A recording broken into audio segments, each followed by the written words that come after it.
Yep, the game is finished. 3 years in the making, 150 people on the team. As I left the office, we had fixed 45,000 bugs. We've still got 2,000 bugs yet to finish. But, hopefully when I go back it'll be 1,750 and next week it'll be 1,500. But, the game is finished, it's playable, it's all there, all the polish is there's still a few tweaks in there, just to tweak the numbers, but essentially, yes. You should be able to play co-op. If someone comes around to your house, you give them a controller, they should jump into your game where you are. I hate having to leave my single-player game, set up a new co-op game. So it's very dynamic, it's just in and out. That's the first idea. The second idea, the live co-op stuff, is exactly the same. You can join somebody's game at any point of their story. You can join for 5 minutes or you can join for 5 hours. You can play from the first moment to the last moment. So that's the second thing. The third thing is, how do you link up? Now that's where we've got this new thing which I've never seen before. It's called ambient orbs. And what it is, every person's single player game in the world that is connected to live, we are tracking the coordinates of where their heroes are. And those are uploaded to a server. And you see this little poor purple orb come along the street, and they know, that's Peter. You can walk up to that orb, you can chat, or the voice chat will work, or you can use the keyboard and type, or you just press one button, wham, they come into your world. It's that simple, it's that immediate, and it really changes the way I think of co-op. We had to give you, the owner of the world, some control. So you've got, because you're the owner, you've got this thing called safety.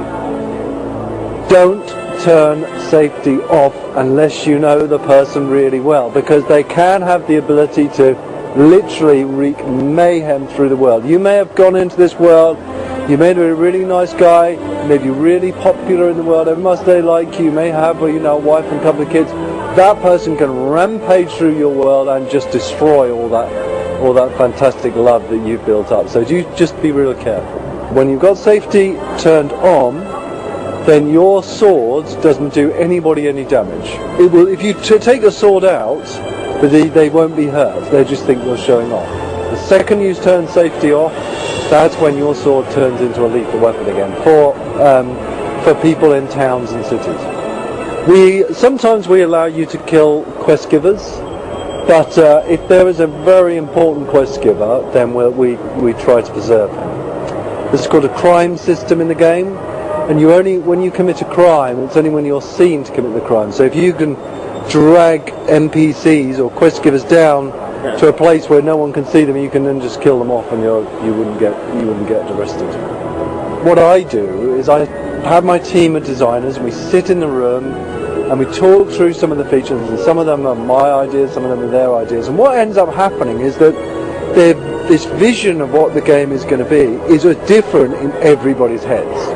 I'll give you a perfect example. The magic combat that we had, we designed that about 1.5 years ago, and I really don't think, I think every single designer had a different interpretation of how the magic would feel. It was only this February that we actually got together and we thought, we were right, we made the right choices. I'm going to confess something to you now, because I've realised while making Fable 2 what atrocious mistakes I've made in the past. Because what I've done, and I've seen this on the boards. I have to go into therapy for a couple of weeks afterwards, but I do read them. I've seen people accuse me, and they're absolutely right. I don't think I was skillful enough as a designer to have made Fable 1 better, but I think I learned so much from the mistakes in Fable 1. And that is what I'm proudest about Fable 2, is that yes, we've got some amazing innovations. I mean, I could list 10 innovations that have never been in any game before, but it's the story and the drama and the emotion, and it's a whole game. It's a whole game.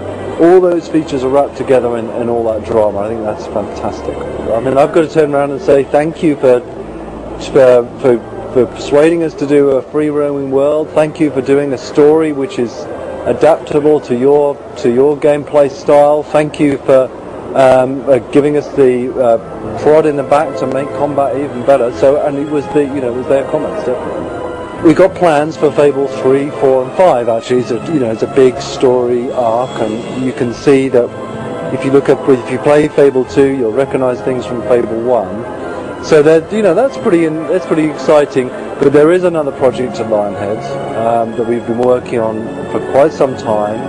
It's kind of the result of an experiment that went incredibly well, and we thought this has got to go be a game. And I can't say anything about it at all.